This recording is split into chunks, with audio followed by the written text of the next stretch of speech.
Good morning, everyone. Today is Thursday morning, the 28th of December, 2023.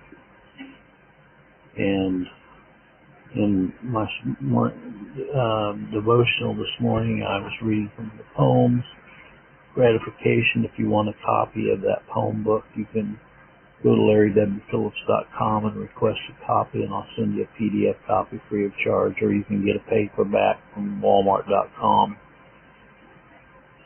or Lulu.com or Barnes & Noble or Amazon or wherever you want to get it.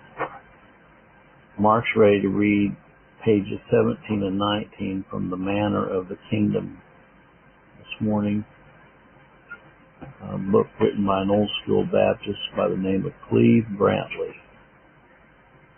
And he makes some very unusual statements in this book.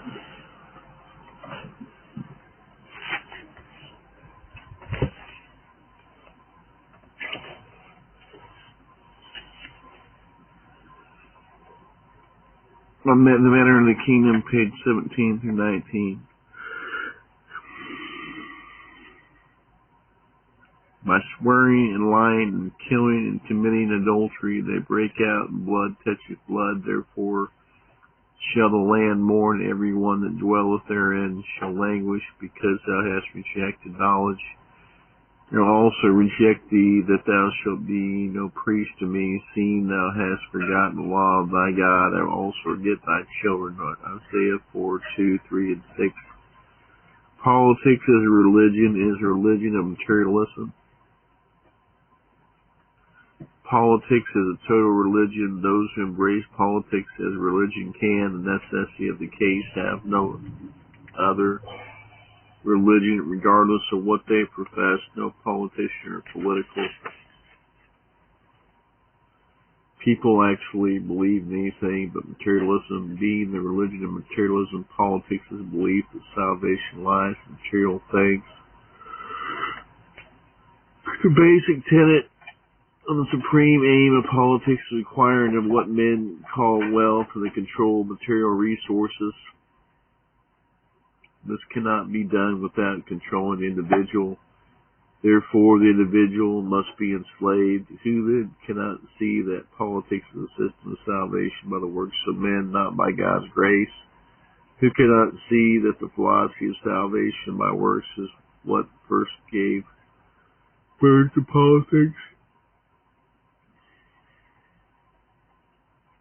Who cannot see that if men believed in salvation by God's grace, politics would disappear from the earth?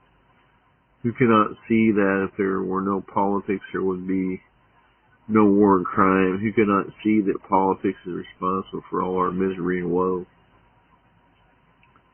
Who cannot see that politics is a total rejection of God? Politics is spiritual insanity. Israel rejected God and chose a king. When that king was inaugurated, all the people shouted and said, God save the king. 1 Samuel 10:24. Having cast off God, they now propose to commit their king to God whom they have denied. Having rejected God from the government of the nation, they now ask God to bless the king they have set up in his stead. They ignored the warnings and said, Nay, but we will have a king over us, that he may go out before us and fight our battles. You say this was following of spiritual insanity. True, but do not be too hasty with your approach to condemnation. For condemning Israel, you condemn yourself. All men in their natural state are spiritually insane. You hear that God is angry with the wicked every day. The wicked shall be turned into hell with all the nations that forget God. The liar shall have his portion in the lake that burneth with fire and brimstone, that no drunkard shall enter the kingdom of heaven. Nothing unclean, defiled, or corrupt shall pass in the city of God's light. What is the result? You ignore the warnings. You go right on your way. You throw yourself in the bridal license to all these diabolical things as though no warning had been given.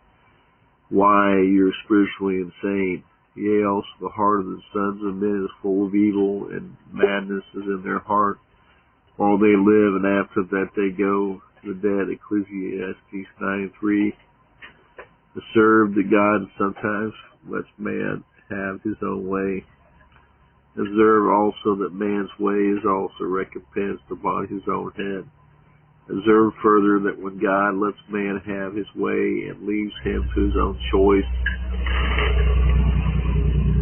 choice is always wrong. The entire Bible and all known experience bears testimony that man's will or choice is not what saves him, but on the contrary is always the thing that damns him.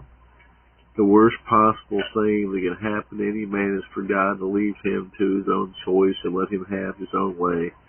O Lord, I know that the way of man is not in himself, and it's not man that walketh to direct his path, direct his steps. Jeremiah 10:23. Observe again that man's choice destroys his religious memory. When men are left their own choice, being selfish, they invariably choose some gift lower than God himself. Always they choose human leadership and protection, and hitherto God was Israel's king and leader.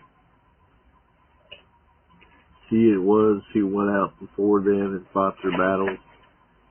He it was who went out before them and fought their battles. God had delivered them and made them a nation who were formerly slaves, and delivered them from danger, seen and unseen. They owed their existence to God. But now, in the rashness of the moment of what they supposed was their newfound liberty and choice, all that is forgotten. All memory, the one thing that redeems us from irreligiousness, our hidden treasure without which we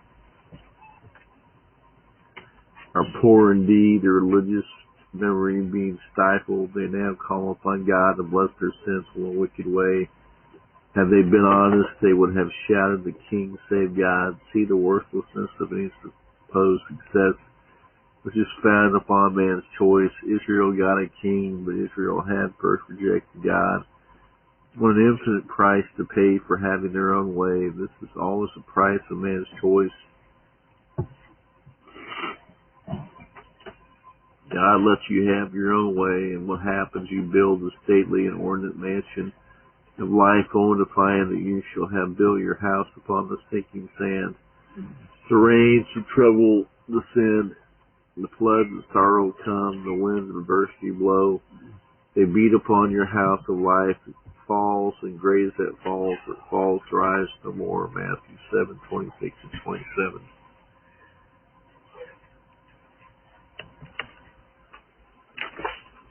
Okay, well, thank you, Mark. You all have a good day today.